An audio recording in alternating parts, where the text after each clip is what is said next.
In this lecture, we will discuss about Lagrange's differential equation.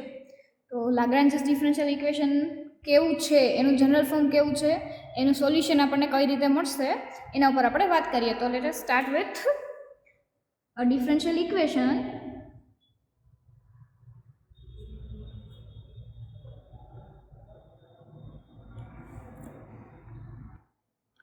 of the form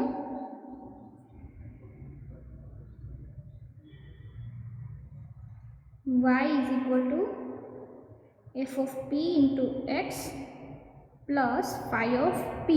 આને હું અત્યારે equation 1 નામ આપું છું, પણ જો આપણી પાસે જનરલ ફોર્મ છે ઇક્વેશનનું આવું હોય y is equal two f of p into x અને પ્લસ phi of p, એટલે કે એક્સની સાથે મલ્ટીપ્લાય છે શું, તો કે ફંક્શન ઓફ p અને એડિશનમાં પણ પીનું ફંક્શન છે. આ જે છે એ આપણા ક્લેરુટ્સ ઇક્વેશન કરતાં થોડુંક જુદું છે. ક્લેરુટ ઇક્વેશનનું ફોર્મ કેવું હતું, તો કે y is equal two px plus f of p હતું, એટલે અહીંયા એક્સની સાથે p મલ્ટીપ્લાય હતો. હવે જ્યારે લાગ્રાન્જેસ ઇક્વેશનની વાત આવે ત્યારે એક્સની સાથે પીનું આખું ફંક્શન મલ્ટીપ્લાય થયેલું છે અને એડિશન તો બેયનું સેમ જ છે. એટલે આ જે છે એ આપણે ક્લેરુટ ઇક્વેશન અને લાગ્રાન્જ ડિફરન્શિયલ ઇક્વેશન વચ્ચેનો ડિફરન્સ છે. તો આ જે ઇક્વેશન 1 છે ઇઝ નોન એઝ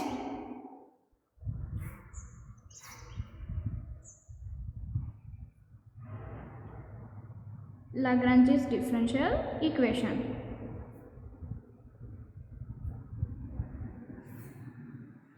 તો હવે આપણી પાસે ડિફરન્શિયલ ઇક્વેશન છે એનું જનરલ ફોર્મ પણ છે, તો હવે આપણે એનું સોલ્યુશન કરવું પડશે. એ સોલ્યુશનની વાત કરીએ તો કે to solve this equation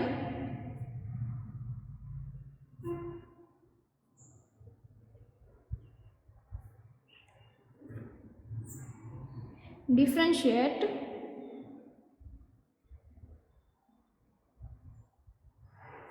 equation 1 with respect to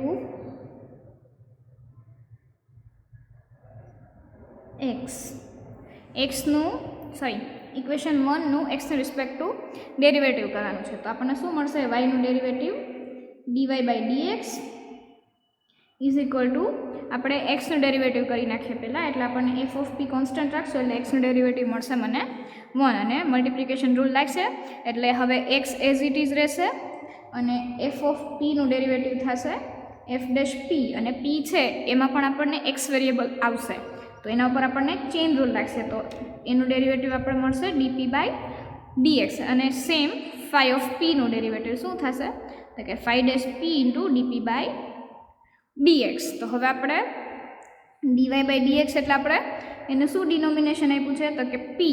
હવે આ જે ઇક્વલ ટુ ની RHSમાં f of p છે ને હું LHSમાં લઈ જાઉં છું એટલે minus f of P is equal two, હવે આ જે બે ટર્મ છે એમાંથી આપણે ડીપી બાય ડીએક્સ કોમન લઈ લઈએ તો શું વધશે આપણી પાસે x into f dash p plus phi dash p into d p by dx.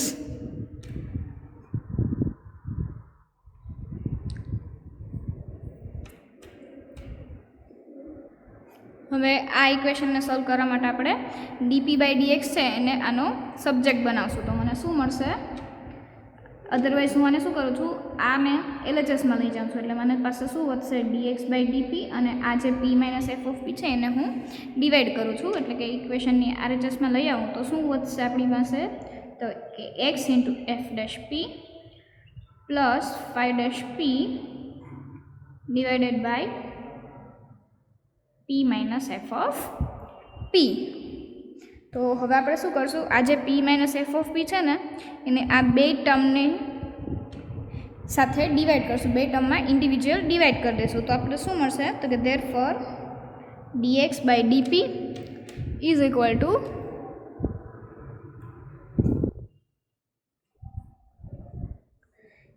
F dash p upon p minus f of p into x plus phi dash of p upon p minus f of p. આપણે આવી રીતે લખી શકીએ આને. અને હવે આ જે ટર્મ છે ને એને હું ઇક્વલ ટુની એલએચએસમાં લઈ જાઉં છું તો હવે આ કઈ રીતે વધશે આપણી પાસે, તો કે dx by d p minus f dash p upon p minus f of p into x is equal to phi dash of p upon p minus f of p. તો હવે આ જે છે આપણું લિનિયર ડિફરન્શિયલ ઇક્વેશન છે જેના variable x અને p છે. તો આપણને લીબનીઝ લિનિયર ઇક્વેશન જે ભણ્યા હતા એની સાથે આપણે કમ્પેર કરીએ છીએ એટલે આપણને લિનિયર ડિફરન્શિયલ ઇક્વેશન મળે છે કયા વેરિયેબલનું x અને pનું અને એનો ડિગ્રી અને ઓર્ડર કેટલો થશે તો કે 1. હવે આપણે એને લખી નાખીએ તો કે which is linear differential equation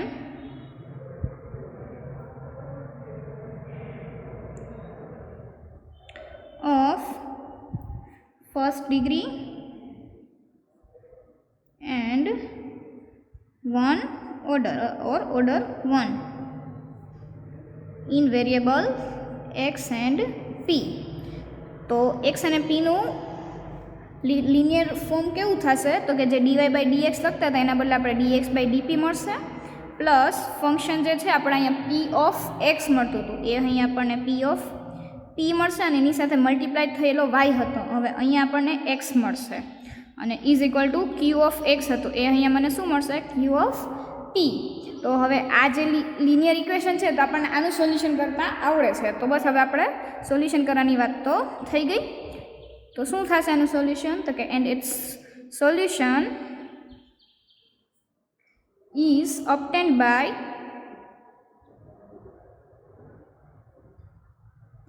using the solution of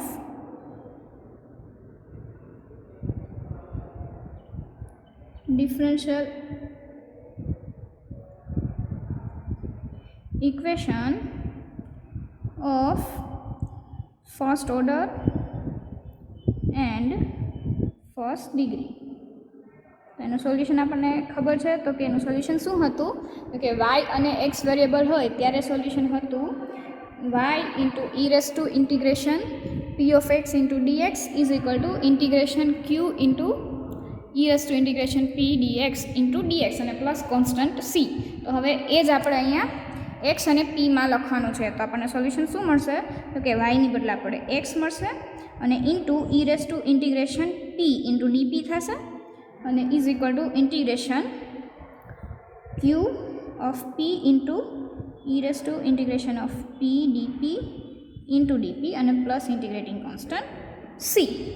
તો જો લાગ્રાન્જિયસ ડિફરન્શિયલ આપેલું હોય તો એનું સોલ્યુશન છે આપણને લિનિયર ફોર્મ જે છે એનું સોલ્યુશન મળે છે એ જ રીતે મળશે બસ આપણે ખાલી એને સિમ્પ્લિફાય કરી અને લિનિયર ફોર્મમાં લઈ આવવાનું છે. તો હવે એ કઈ રીતે થાય એના માટે આપણે એક એક્ઝામ્પલ જોઈ લઈએ.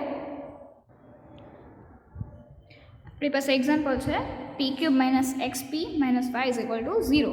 હવે આને આપણે સિમ્પ્લિફાય કરીએ તો આવી રીતે લખી શકાય y + xp is equal to p³ અને હજી આનું હું સિમ્પ્લિફિકેશન કરું તો આવી રીતે લખી શકું y is equal to p³ - xp or px whatever. પણ હવે આ જે છે આપણું લાગ્રાન્જ ડિફરન્શિયલ ઇક્વેશન થઈ ગયું. તો હવે આને સોલ્વ કરવા માટે આપણે શું કરશું તો કે એનું differentiate it with respect two x. તો એનું આપણું x ની રિસ્પેક્ટ ટુ ડેરિવેટિવ કરશું તો આપણને શું મળશે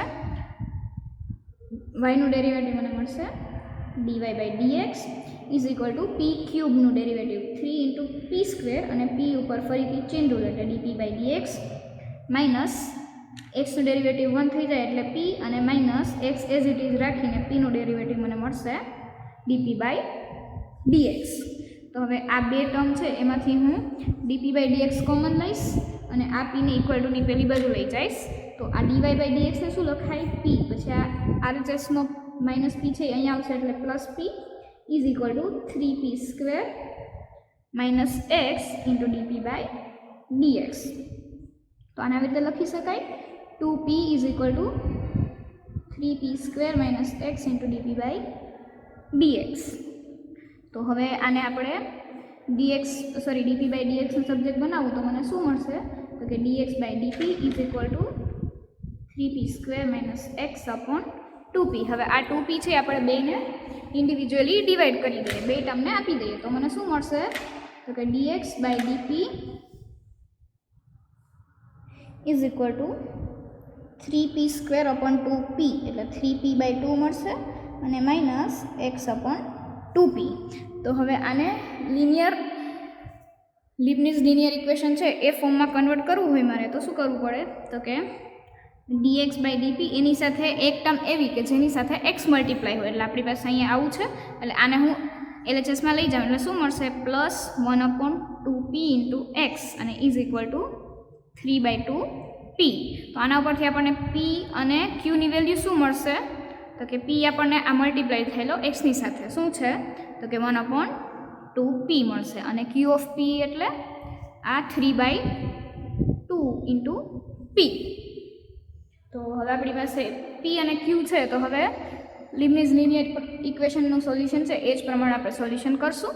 તો એના માટે આપણે પહેલાં શું કરતા હતા તો કે e⁻p dp ફાઇન કરતા હતા. તો અહીંયા શું મળશે મને e⁻p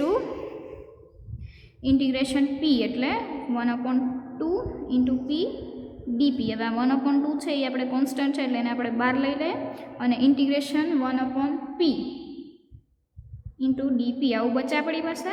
તો 1/p નું ઇન્ટિગ્રેશન શું થાય તો કે log p. તો હવે આ જે લોગનો રૂલ છે એનો જે કોફિશિયન્ટ છે એની પાવર બનશે લોગના રૂલ પ્રમાણે. તો અહીંયા મને શું મળશે e⁻log p⁻1/2. તો એક્સપોનેન્શિયલ અને લોગ કેન્સલ થઈને મને શું મળશે e⁻1/2 એટલે કે √p.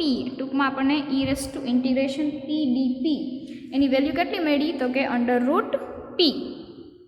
અને હવે આપણે બીજું ઇન્ટિગ્રેશન શું જોઈએ છે સોલ્યુશન માટે તો કે integration of q into e⁻p dp into dp આ વેલ્યુ જોઈએ છે. તો હવે આપણે આ ફાઇન્ડ કરી લઈએ. તો આ શું મળશે ઇન્ટિગ્રેશન q એટલે 3/2 ઇન્ટુ p અને ઇન્ટુ e⁻p dp ની વેલ્યુ કેટલી છે તો કે p⁻1/2 અને ઇન્ટુ dp. તો આ 3/2 ને આપણે બહાર લઈ લઈએ કોન્સ્ટન્ટ છે એટલે ઇન્ટિગ્રેશનની બહાર લખીએ છીએ. તો હવે p અને p⁻1/2 એટલે બેનું મલ્ટીપ્લાય થઈને મને p⁻3/2 મળશે. એટલે આપણે ઇન્ટિગ્રેશન કોનું કરવાનું તો કે p⁻3/2 નું. તો હવે ઇન્ટિગ્રેશનના રૂલ પ્રમાણે મને શું મળશે તો કે 3/2 એઝ ઇટ ઇઝ અને આનો 3/2 પ્લસ 1 p⁻3/2 પ્લસ 1 મળશે એટલે 3/2 પ્લસ 1 એટલે 5/2 મળશે અને અપોન 3/2 પ્લસ 1 એટલે 5/2 મળશે.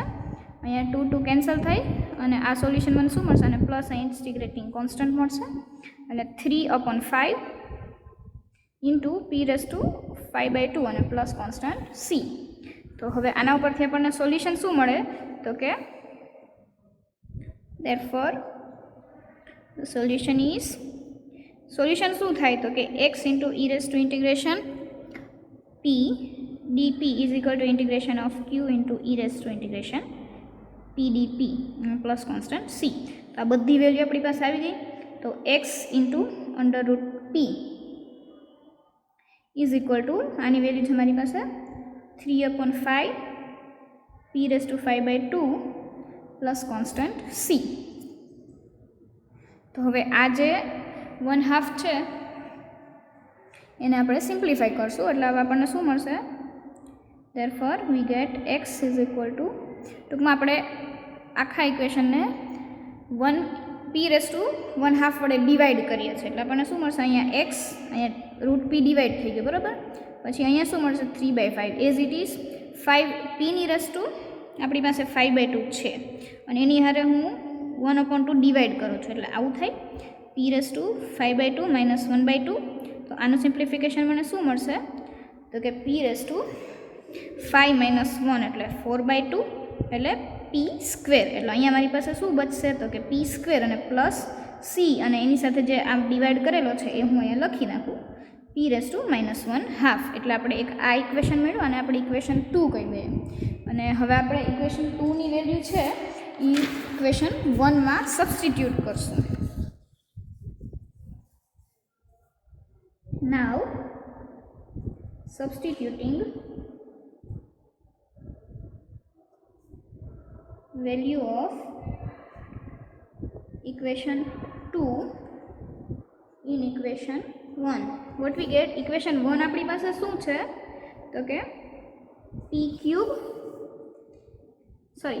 આપણી પાસે આ જે વેલ્યુ છે આપણે આમાં જ પુટ કરીએ તો કે y is equal to p³ - xp અને આની અંદર આપણે પી ક્યુબ અને એક્સ પી ક્યુબ તો એઝ ઇટ ઇઝ રહેશે. આપણી પાસે ઇક્વેશન 2 છે એમાં એક્સની વેલ્યુ છે એને સબસ્ટિટ્યૂટ કરશો એટલે અહીંયા શું મળશે મને તો કે P cube as it is અને એક્સની value 3/5 P square plus C P raise to minus half અને માઇનસ એક્સ એટલે sorry P cube minus X into પી.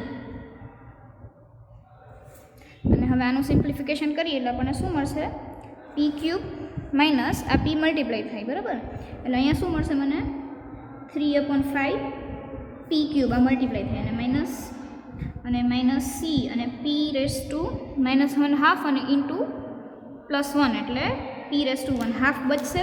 હવે આ બેનું સિમ્પ્લિફિકેશન કરવું એટલે મને શું મળે તો કે P cube 1 - 3/5 minus C P raise to 1/2 અને આનું સોલ્યુશન શું થાય તો કે 2/5 P cube minus C into P raise to 1/2 અને Y is equal to this. અને આને હું ઇક્વેશન 3 આપું તો આપણને ઇક્વેશન 3 અને 2 જે મળ્યા એ બે છે એ આપણા ગિવન ડિફરન્શિયલ ઇક્વેશન જે હતું લાંગ્રેન્જ ડિફરન્શિયલ ઇક્વેશન એનું સોલ્યુશન કહેવાય. એટલે therefore equation 2 and 3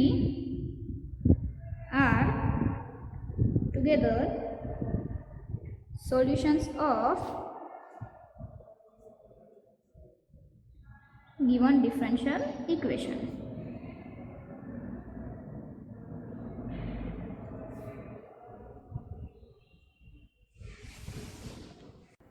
તો આપણી પાસે આપણું નેક્સ્ટ એક્ઝામ્પલ છે y is equal two 2px minus P square upon 3. અહીંયા પી સ્ક્વેર છે. તો હવે આ જે ડિફરન્શિયલ ઇક્વેશન છે આપણને દેખીતું જ લાગ્રાન્જ ડિફરન્શિયલ ઇક્વેશન છે એ ખબર છે બરાબર. તો હવે આપણે આનું સોલ્યુશન કરવા માટે શું કરશું તો કે આ જે ઇક્વેશન આપણું છે એને ડિફરન્શિએટ કરશું with respect to x. Differentiate it with respect to x એટલે આપણને શું મળશે dy/dx ઇઝ ઇક્વલ ટુ હવે અહીંયા આપણે ચેઇન રૂલ લાગશે એટલે આપણે 2p કોન્સ્ટન્ટ રાખીએ અને એક્સનું derivative with respect to X આપણને મળશે 1 અને plus X as it is રાખી 2x એઝ ઇટ ઇઝ અને પીનું ડેરિવેટિવ મળશે આપણને dp/dx માઇનસ પી સ્ક્વેરનું ડેરિવેટિવ મળશે 2p/3 અને પીનું ચેઇન રૂલ પ્રમાણે dp/dx. હવે આ dy/dx ને શું લખાય તો કે p. હા LHSમાં જે 2p છે એને હું અહીંયા લઈ આવું એટલે શું મળે -2p ઇઝ ઇક્વલ ટુ જે બે ટર્મ બચી છે એમાંથી આપણે dp/dx કોમન લઈએ એટલે શું વધે તો કે 2x minus 2p/3 into dp/dx. હવે આને આપણે લિનિયર ફોર્મમાં લઈ આવશું એટલે આ જે dp/dx છે એની ઇક્વેશનની LHSમાં લઈ જશું એટલે શું બચશે એ dx/dp થઈ જાય અને આ જે છે ટર્મ એને ડિવાઈડ કરશું એટલે શું થાય તો કે 2x minus 2p/3 divided by આનો આન્સર શું આવે તો કે -p. હવે -p છે એ આપણે બે ટર્મ છે એને ઇન્ડિવિજ્યુઅલી ડિવાઈડ કરી દઈએ એટલે શું વધશે તો કે -2x/p માઇનસ પ્લસ 2/3 p બંને કેન્સલ થઈ જશે એટલે હવે આ જે ડિફરન્શિયલ ઇક્વેશન છે એને આવી રીતે લખી શકાય dx/dp. અને હું આ બાજુ લઈ આવું છું RHSમાંથી LHSમાં એટલે +2x/p is equal two 2/3.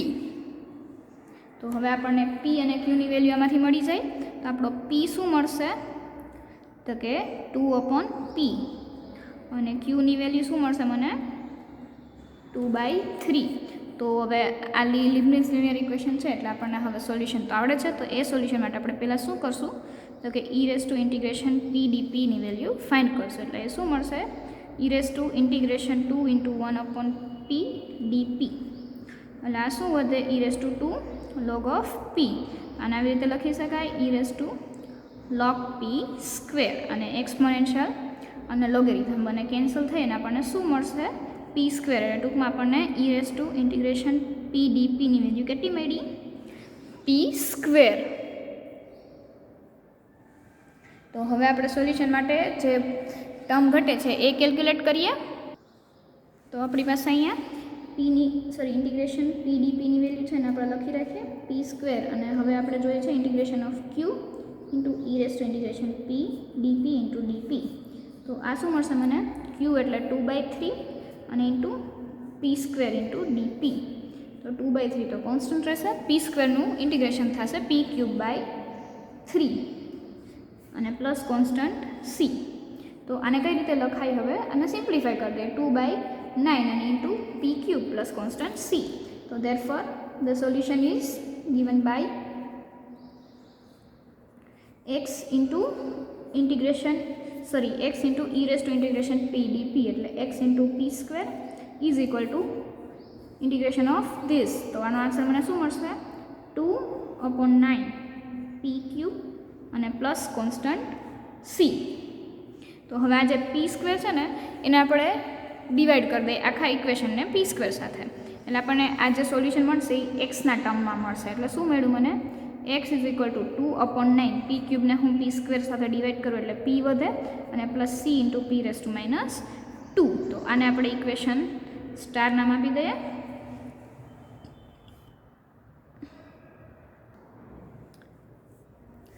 Now substituting the value of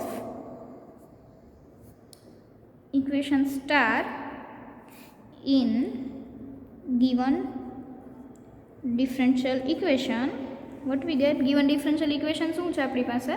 તો કે y is equal to 2px minus p square by 3 અને આમાં આપણે x ની વેલ્યુ પુટ કરશું એટલે આપણને શું મળશે? તો કે y is equal to 2p into 2/9 છે અને into p plus c p raise to -2 minus p square by 3. હવે આનું સિમ્પ્લિફાય કરીએ એટલે આપણને શું મળશે? 2 2 Jha 4/9 into p square plus 2c into p raise two -1 અને માઇનસ p સ્ક્વેર બાય 3. તો આ p સ્ક્વેર વાળા જ બંને ટર્મ છે એટલે આને આપણે આવી રીતે સિમ્પ્લિફાય કરી શકાય. p સ્ક્વેર ઇન્ટુ 4/9 -1/3 અને plus 2c p raise two -1. તો આનું સિમ્પ્લિફાય કરીએ એલસીએમ લઈને તો મને શું આન્સર મળશે? તો કે 1/9 અને plus 2c p raise two -1/2. y is equal to this. તો આ ઇક્વેશનને હું ઇક્વેશન એ નામ આપું છું. તો આપણને આ ઇક્વેશનના x અને yના ટર્મમાં વિથ પેરામીટર p સોલ્યુશન મળશે. તો હવે આપણે લખી નાખીએ. therefore equations star and a are together solutions of given differential equation.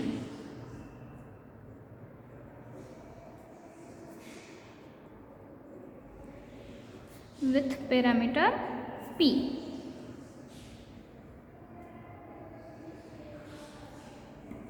તો અહીં આપણું યુનિટ 3 છે એ કમ્પ્લીટ થાય છે અને હવે આપણે નેક્સ્ટ લેક્ચરથી યુનિટ 4 સ્ટાર્ટ કરશું, જે આપણને linear differential equation of higher order with constant coefficient. અત્યાર સુધી આપણે હાયર ઓર્ડર અને ડિફરન્શિયલ ઇક્વેશન જોયા. હવે આપણે હાયર ઓર્ડર ડિફરન્શિયલ ઇક્વેશન જ જોઈશું, પણ એની સાથે જે કોએફિશિયન્ટ હશે ડિફરન્શિયલ્સના એ બધા કોન્સ્ટન્ટ હશે. તો હવે એનું સોલ્યુશન કઈ રીતે થશે, એ કેવું ફોર્મ લેશે, એ બધું આપણે નેક્સ્ટ લેક્ચરમાં ડિસ્કસ કરશું.